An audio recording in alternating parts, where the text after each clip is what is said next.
guys, my name's Sappy Sprocket and welcome back to the channel. This week we're at Motorcycle Live to learn about the incredible story about how one biker saved another's life. We're here at the Do It For Dave campaign to learn about what it's all about. Let's go talk to Susie and Dave now. So I'm now joined here with Susie. Hi Susie, can you tell us a bit more about the Do It For Dave campaign and its objectives? So the Do It For Dave campaign has actually come out of a real life-saving situation. And we were out biking and one of our friends, the worst happened, he had a heart attack and actually died at the scene.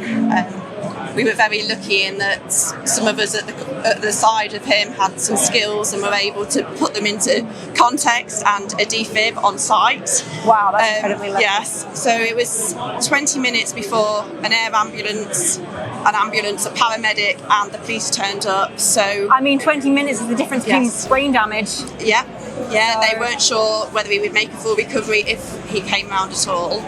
But we were very lucky that we had everything in place and knew how to use it. So a week and a half later, and Dave in and out of a coma, and again not knowing how he was going to be, it's just really given us the ammunition to push for other people to get on this course. It's a free to attend course. It taught me life-saving skills. Dave's here today because of those skills, and we just want to, everybody's got a mate called Dave, haven't they? And you know, when you're out biking, you could be a pedestrian walking your dog, you could be the first at the scene of a biker down, or anybody could be poorly at any time. It doesn't necessarily need to be a road traffic collision or an accident, but to have those skills to save somebody's life. So obviously you are the star of this campaign, unfortunately not for great reasons. Do you want to walk us through a little bit about what happened? Went to a motorbike event.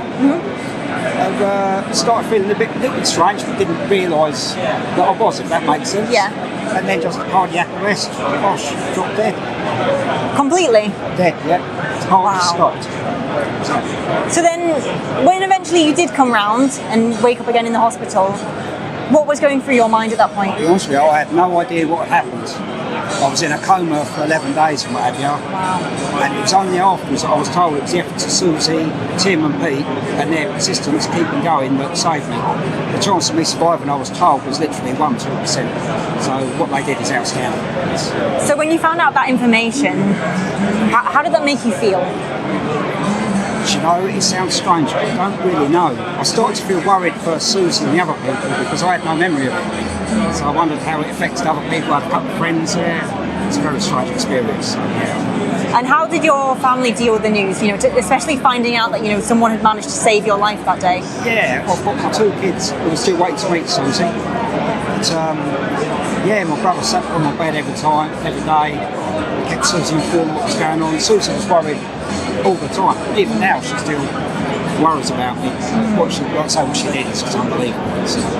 Now, for a lot of bikers who are sat at home, it's quite a crazy idea that somebody attending a course has physically saved your life. Yeah. And so I guess the key message for them at home is, why should they spend the afternoon to go there? Because obviously you are living proof that it is a success. They should do it. My two friends who was with me didn't know how to do anything. They just stood there in shock. If it wasn't for Susie, I wouldn't be here. So basically, get out there, do it. Saving grace. Could be somebody else next. You could still be the first at the scene to help somebody. So just everybody to get on it. Your mum, your dad, your children. Get booked. The dates are all over the year, all over the calendar, and all over the country. So, and it's a fun course. It's very light-hearted, relaxed.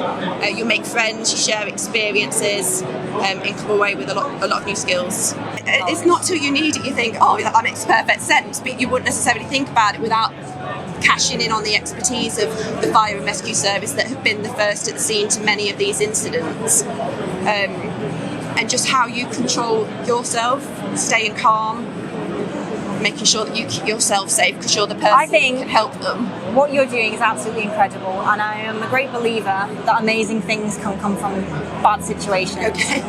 And I think to go from having to deal with such a bad situation and recognising what you need to do to kind of fix that, and then not stopping there, but creating a campaign to help other people who might fall into that situation, it's an incredible thing that you're doing. Well, I think if we can just get one person in 10 going, that's so many more people who have got some skills to help, and you just never know when you might need it. And hopefully they never need it. Fantastic thing, Susie. Oh, thank you. And there we have it, folks. That is the incredible story of the Do It for Dave campaign. And if it wasn't for Susie attending a Biker Down course, Dave wouldn't be with us here today. Now, if you would like to learn more information about where you can book on for a Biker Down course, I will drop information in the description below. Until next week, my name's Safi Sprocket. Ride safe and stay crazy, and I'll see you later.